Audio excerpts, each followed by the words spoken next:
What's going on, all? This is Bronco Juggalo, and it's Slashback Saturday. And today we are doing underrated sequels. And I decided to think outside the box. I am doing a movie that most of you guys, probably 100% of you guys, will be like, that's not a fucking slasher, what the fuck, man? And that movie sucks ass, man. Today I am doing Starship Troopers 2, Hero of the Federation. Directed by Phil Tippett and starring Richard Burgi as Dax and Kelly Carlson, yum, as Soda. Cut off by enemy bugs and forced into cover, a group of soldiers, mobile infantrymen and women, are trapped inside of a bunker with a killer possessed by a bug and her other possessed friends. Now, this movie was made for TV, the Encore network specifically. It had a $7 million budget as compared to the originals. It was a $140 million budget. The director, Phil Tippett, sold this movie by saying, okay, you know what? So Aliens was the big blockbuster film. Well, if Starship Troopers was Aliens, this one is going to be Alien. He said, we can't make a big blockbuster special effects sci-fi action film on only $7 million. But we can make a horror film. And guys, this is the only true horror film in this franchise. It really is a horror film. Don't believe me? Watch it. This movie is incredibly underrated. People have hated on this movie since it came out. Probably because it's not the same as the original. I think, honestly, when I read people's critiques and reviews, I can boil it all down to the fact they just didn't like that it's not like the original. It is a departure from the social commentary and sci-fi action of the first film. There is sci-fi action in this movie, but it is darker. It is much more horrific in nature. And even though the first movie had a lot of gore, the gore in this one seems quite a bit scarier. Guys, this is a movie that I've always enjoyed, and I actually have no cons for this film. Now, I'm not saying it's a perfect film. It does have its issues, but those issues don't bother me. They really don't. Consider limitations on whatever you want. Some people say that the special effects aren't as good. I disagree. Some people will say that the acting isn't good. I disagree. Some people will say that the story just sucks, and I disagree. This is a really good fucking film, and it's really quite scary if you really think about it. Especially for people who aren't into horror movies. Now, you're going to ask me, I know, what makes this a slasher?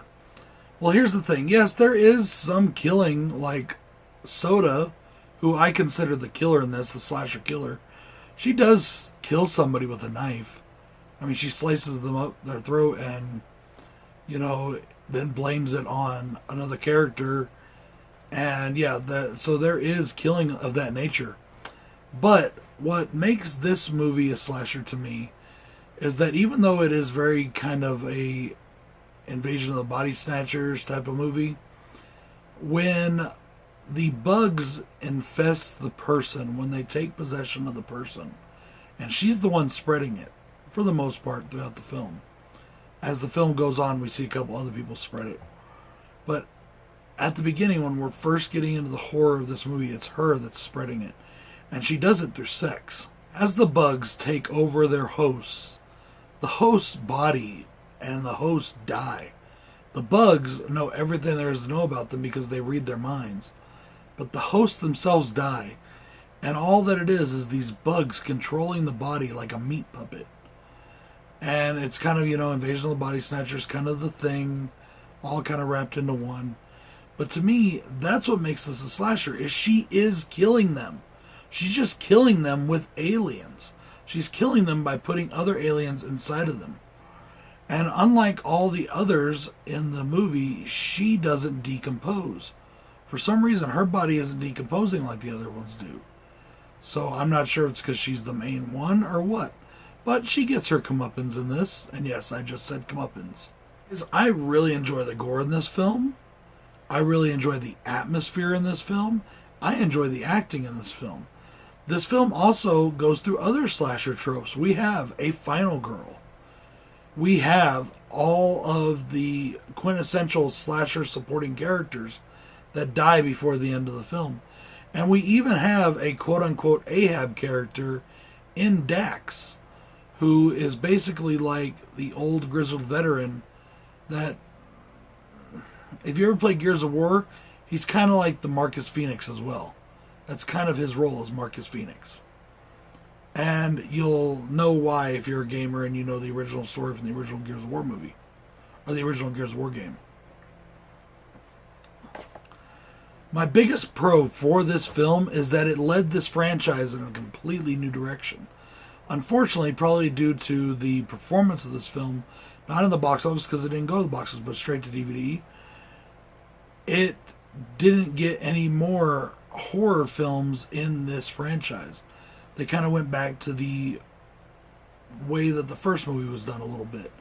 And then they went in parts 4 and 5 into an animated version. Even though the animation looks spot on, it looks almost realistic. You can't. Sometimes you forget you're watching an animation. Anyways, though, sticking to this movie, I say this movie is at least a spiritual slasher. It has enough tropes. It has enough slasher.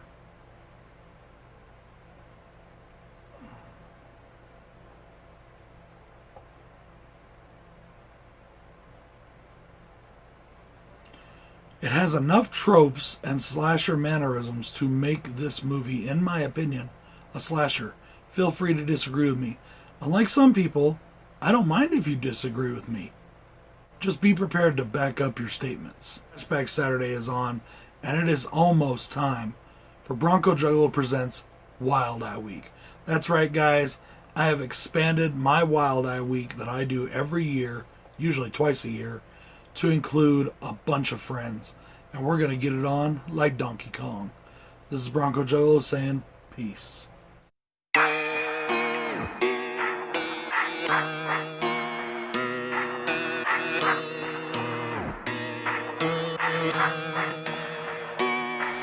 Somebody should have told you I'm the wrong one.